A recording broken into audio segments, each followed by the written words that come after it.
Na kusalimu asubuhi ya leo kwa upendo wa Mungu. Mpendwa na rafiki yangu, naomba nikukaribishe kwa ajili ya neno la Mungu.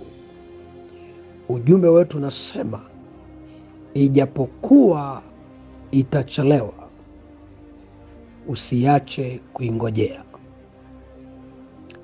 Kitabu cha Kutoka mlango wa 32 mstari ule wa kwanza. Hata watu walipoona ya kuwa Musa amekawia kushuka katika mlima, wakakusanyika wakamwendea Haruni, wakamwambia, haya, katufanyizie miungu itakaye kwenda mbele yetu, kwa maana Musa huyu aliyetutoa katika nchi ya Misri, hatujui yaliyompata. Mpendwa mtu wa Mungu, wakati mwingine unaweza ukaomba jambo au ukawa na jambo unalolitarajia kwa Mungu. Kama kuna kitu ambacho unapaswa kuwa makini sana na mwangalifu, ni kutoruhusu roho ya kukata tamaa mbele za Mungu wakati kuna jambo ambalo unalitarajia.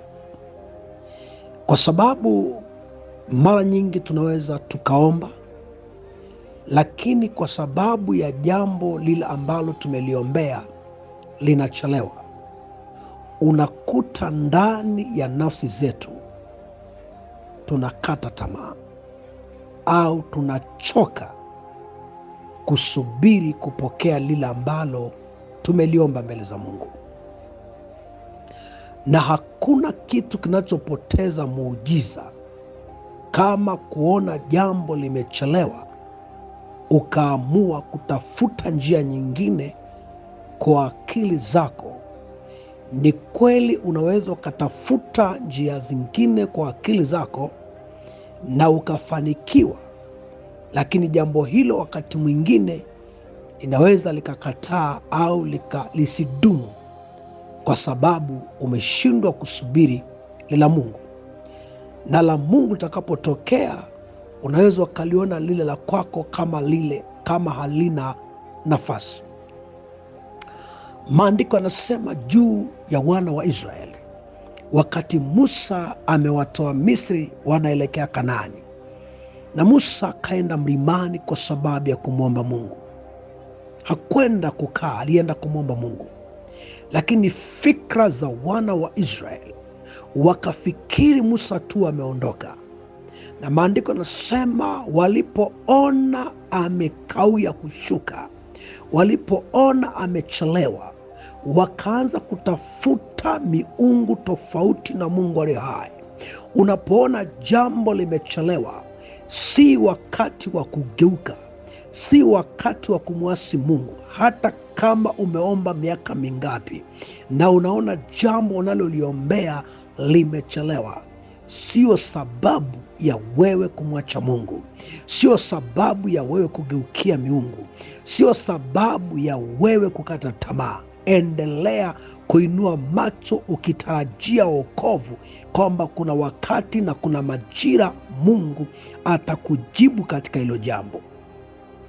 Walipoona Musa amekawia, wakakata tamaa, wakaenda kwa Haruni wakasema, tufanyizie miungu. Wamegeukia miungu, hawako tena kwa Mungu ambao walikuwa wanamtumaini, hawako tena kwa Mungu ambaye alikuwa amewatoa Misri. Wameanza kutafuta sanamu za kuabudu ati kwa sababu Musa amekawia. Na ndivyo navyosoma maandiko kwenye kile kitabu cha Habakuki sura ya 2 mstari wa 3.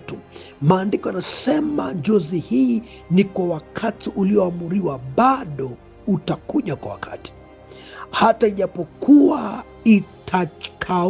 ijapokauya, uingojee, kwa sababu haina budi kutimia. Mpendwa na rafiki yangu, uliloliomba si kwamba Mungu amekataa kujibu.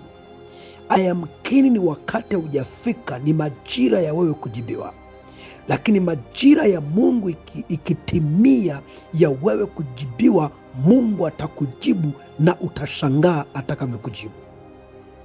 Ni kwamba ndani yako, hata kama jambo limekawia, isikufanye ugeuke kumwacha Mungu, isikufanye ugeuke kuona Mungu ameshindwa kutenda.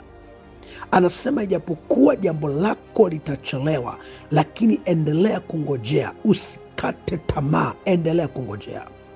Ndipo unaposoma kwenye kitabu cha Mwanzo sura ya 16 mstari wa 1 mpaka ule wa 5, maandiko yanazungumza juu ya Sara, kwamba Sara akamwambia Ibrahim, ni kwa sababu nimeona Mungu amenifungua tumbo, ametuahidi kila wakati Mungu anatuahidi nitazaa, lakini sijawahi kupata uzao.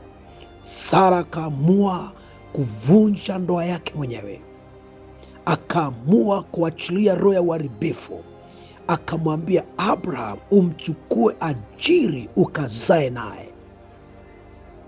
Kwa nini? Kwa sababu anaona Mungu amechelewa kumpa uzao, anaona Mungu ameshindwa, lakini sivyo ilivyokuwa.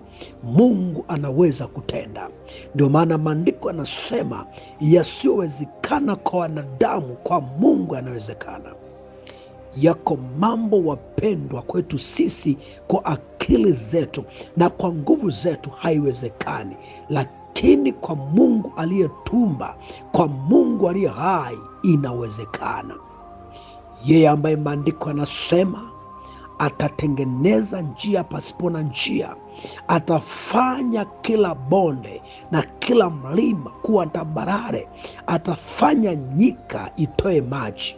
Hivyo asubuhi ya leo, haijalishi umefunga kwa muda gani, haijalishi umepanda sadaka lakini huoni matokeo, nataka nikuambie matokeo yapo. Matokeo yapo, ni wewe kungoja. Maandiko yanasema tutavuna tusipozimia mioyo. Ayamkini unapozimia moyo, ayamkini ile saa una give up, unasema hii haiwezekani tena, ayamkini huo ndio saa muujiza wako unajitokeza. Ule wakati unaamua kupaki nyavu, ule wakati unaamua kusema sitashusha nyavu tena, hayamkini ndio wakati huo Mungu ameandaa muujiza wako. Mungu ameandaa kitu juu yako. Nataka nikwambie mpendwa, asubuhi ya leo, kukauya kwa mahitaji yako, kukauya kwa kile unachokifanya, haimaanishi Mungu amekataa kukujibu. Hapana, Mungu wako yupo na yuko hai na anakuona. Iko saa na dakika. Kinachohitajika ndani yako ni kuto kuona Mungu amekawia. Endelea kuona Mungu ni mkuu kuliko yale uliyaomba. Na tuombe. Baba, katika jina la Yesu Kristo, na kushukuru asubuhi ya leo. Mungu, mpatie mtoto wako tumaini ndani yake, aendelee kukutazama kiamini ya kwamba aliyeomba kuna siku yatatokea, katika jina la Yesu, amen. Ni rafiki yako Mwalimu Bishop Daniel Mathew, Arusha, Tanzania. Mawasiliano yangu ya maombezi na ushauri, namba +255 766 92 11 70.